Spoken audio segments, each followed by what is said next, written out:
is a episiotomy? What happens is when you're giving birth, like the natural vaginal birth, is what happens is when like the baby's coming out, and if the doctor feels like you're too small, it's taking too long, whatever the reason is. This happened to one of my family members as well, or a lot of people in general, is they feel like it's not big enough. And when they're laying down face up, that literally closes up the sacrum, and then the hole, basically the baby comes out from the canal to about a third. So that goes up a third, and then you're trying to push this baby out naturally. That's why a lot you mentioned in your birth that you did not want to lay down, because it literally closes about a third. And how much more work is that? It was, and it's so interesting you brought it up like that, because for me, how it felt, and I don't know if this is going to help somebody, it's really why I want to say it. How it felt was if I felt, because I was sitting up like this, squatting, pushing her out. And when they were trying to lay me down, I literally felt like if I stop doing this, she's going to stop coming. I need to stay like this. Yeah, you knew kind of the idea of what was coming. And so with the episiotomy, it's basically breaking up the word. Like epi, it's like the epi part, the outer part of the layer. And otomy is basically like the cut. So basically, it's cutting of the perineum, basically, of where it comes out of, to make the hole bigger. I don't know. It's a lot of people is like, they sometimes the doctors sometimes do warn you, or sometimes I've heard stories where they don't warn you, just snip it, and then by the time you feel they're like, oh, I need to sew you back up because it's cut, or it's from a tear, and you sew it back up, because a lot of times I got a tear. Yeah, a tear is usually why doctors tend to do it. We might need to talk to obstetrician or a gynecologist, in general, teacher, why that happens. But that's kind of the reason why their logic is we should cut it before. I mean, it's a tear anyways, might as well cut it and then make it. So it's cleaner. So it's faster. Okay. Yeah. So just imagine like that cut. So when she was talking about certain things of like that stitching, that tearing, that recovery from those scar tissue, it's from that. Because everyone's scar tissue is different, and how they heal is so different. Okay. Yeah. And also when she mentioned about the the uterus and the how it contracts, all these different things when it comes out, is so I don't know if have you ever heard of the Webster technique? No. And so Webster technique is usually very common in pregnancy. So it's basically chiropractors who work with pregnant moms in to help the pelvis be more optimal, be more comfortable, not only for the mom, but indirectly. Chiropractors don't do obstetric or in general, because we don't interact with the baby, because that's like a different practice in the US. But in regards of to help the mom's pelvis open up a little better, kind of move a little better, and not have all these distortions that happen during pregnancy. So there's three main ways, according to the William Obstetrics primary reason for the reason of dystocia. So basically dystocia is prolonged labor. So there's three reasons for that. So the reason is either the power, like the mom doesn't have enough power to push the baby out. The second reason, the passageway may be obstructed or it's taking longer for certain reasons. Like I mentioned, if you're laying down, that does kind of interfere with the passageway, and also the passenger, the baby presentation of how they're going head down, is it like feet down, all these different things. So when working with a chiropractor, our goal is to help the spine, obviously, allow it to function, the nerves function, and those nerves, literally in the lumbar nerves, helps innervate to the uterus, and also the sacral nerves into the pelvic area. And so what happens is, during that time, the natural birth, the brain basically is sent signals from your pelvis back up. So if you imagine the muscle, nerves to the brain, that's like the order in a sense, kind of works together. Now what happens is when certain things of the three things I mentioned is disrupted, or you have pain medication that stops that contraction of the mom knowing what to do, it gets interrupted and then prolongs labor even more, making it more complicated. So when we talk about the mindset aspect is when you feel like you can't do it, or you don't know how you connect with the baby, because during the whole process those hormones, those chemicals is happening.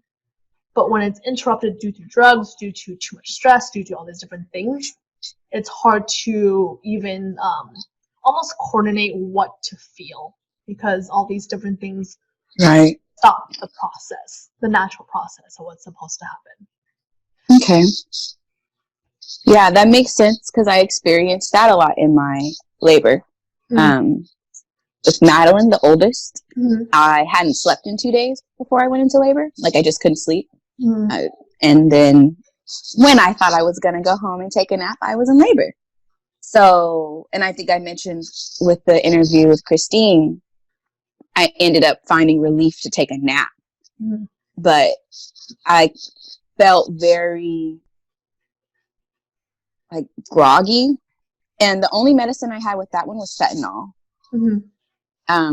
And I don't think I even had the fentanyl at this time, but I felt really groggy, and I just remember like I felt like I didn't understand what was going on, and I was just like, I just want to get through it. And it wasn't until I took the nap, I got the fentanyl, and I was able to nap, and then I felt so much better. Like, I was like, oh, okay, we're having a baby, kind of, that kind of thing. And it was the same way. So to speak to the body not getting something to eat, I was definitely lacking sleep. I was hungry.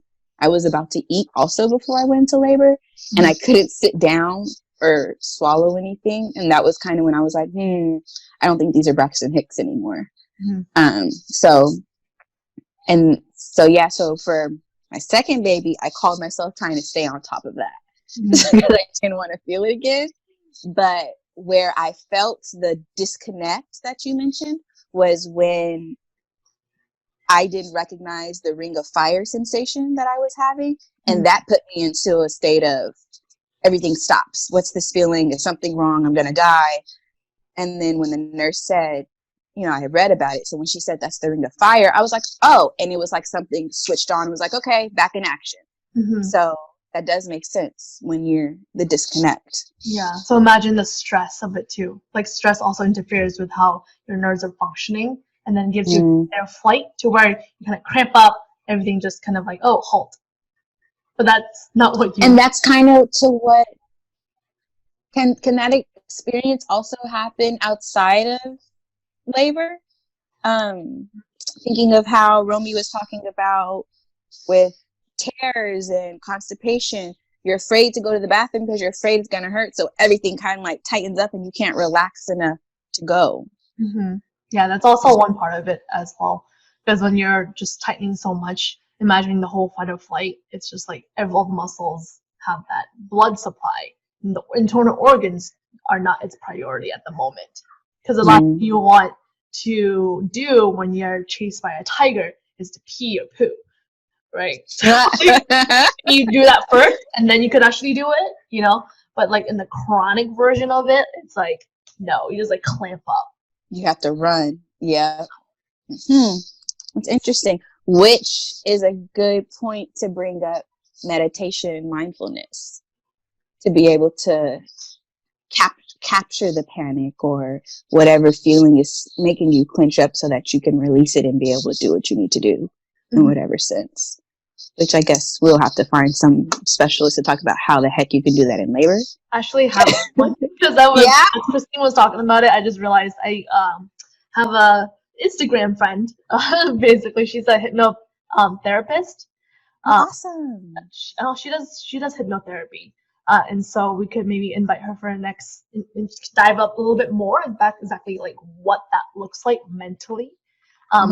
So we can actually ask more questions in regards to that in the mindset aspect, because sometimes physically is usually a reaction of the mindset and the in general. It's like kind of playing on each other. And so we can definitely dive a lot more into that later. I'll ask her. Yes. I would love that one. Okay. I did have another question. Maybe that's what we should make these talks. So, can you clarify my medical questions for me? I didn't want to stop her. I know she had so many different things going on. I was like, no, let's not stop her. I get what she's saying. Let her know later. I was like, yeah, we'll figure this out. Kate will tell me. Can we talk about being de-estronized? Okay. And what I understand what it means from like common sense kind of standpoint, but what is going on with the body when it's happening, and then especially with us having a more holistic approach outside of birth control, are there ways to improve your estrogen levels? So it just came in. I'll talk about this. Let me pull up a chart so I can we can share this in our show notes as well. Okay. I'll talk about this and then we'll break for a different time. Okay. Let me see where I put it. My dog just came in, licked me, and then sat down next to me. Okay.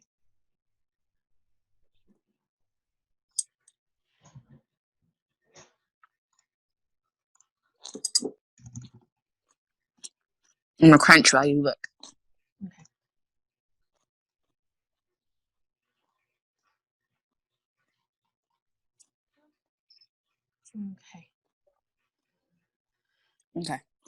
Okay, so just going over the cycle in general, in regards to menstruation, so there's 4 different phases in our cycle, right? Just to kind of lay out a foundation. So there's the menses, the follicular phase, and the ovulation and the luteal phase. And so what happens is when you get your menses and you bleed, that's usually when you basically kind of shed the layers of your uterus, right? From if you didn't get pregnant from the ovulation. So when that is happening, and then you're going towards that follicular phase where your follicles are actually maturing into an egg in general, your estrogen will tend to rise, as well as your luteinizing hormone and your follicular stimulate hormone. So those 3 things would rise. And so when those are rising during the ovulation phase, like how I mentioned, ovulation is almost like a springtime, like a summertime. And hey, I'm good, I can go out, I can do my stuff, right? Usually that's what it is. And then usually that's when you get your cervical mucus, gets a little bit, moist and damp and all these different things to welcome a sperm. Okay? That's when your estrogen is rising.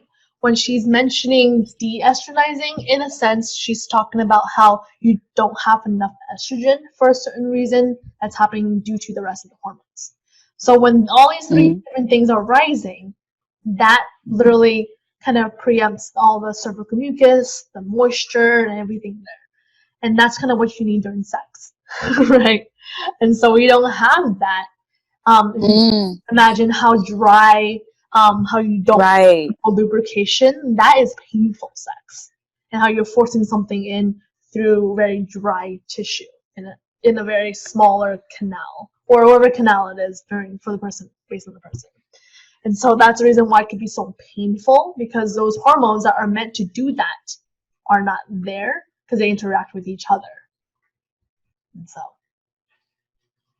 Right. So, but she mentioned how like it could really affect. I guess she was talking. I can't remember what she was talking about. I just remember her talking about it happening with the vagina. But my biggest question is there a way to repair your estrogen levels without chemicals, hormones?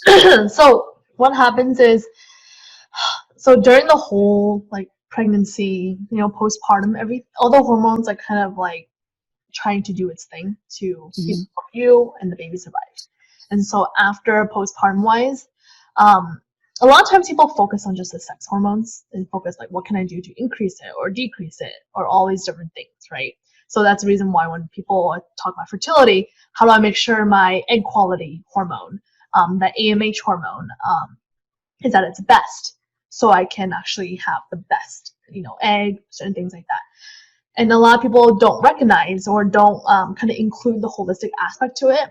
Certain things like insulin, other hormones like, vitamin D, all these different things that are needed for your health, especially thyroid hormone too, tend to be kind of off balance.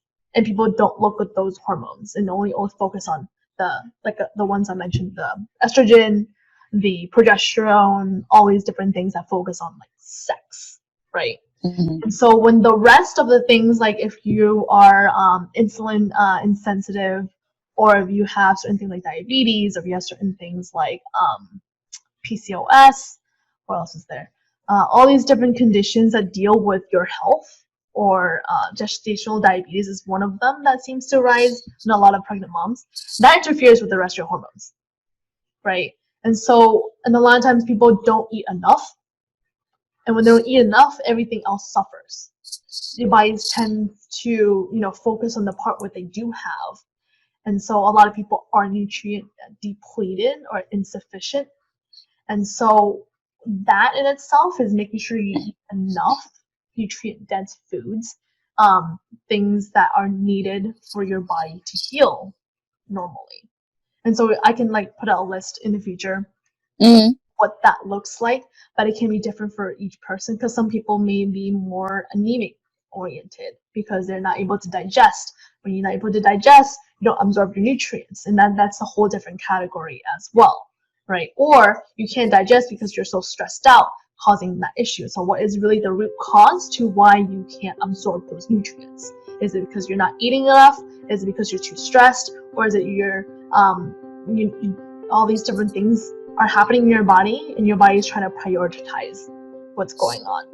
So it's all these different causes, and what's really best is to focus on what's your own cause individually, so we can not throw every protocol at you and you're doing literally everything. So having a good baseline, knowing what your baseline is, before pregnancy, during pregnancy, and postpartum is a great start, so you can actually put in what you need and recover and heal. Cool. Okay. Well, we can definitely pick off there when we're done.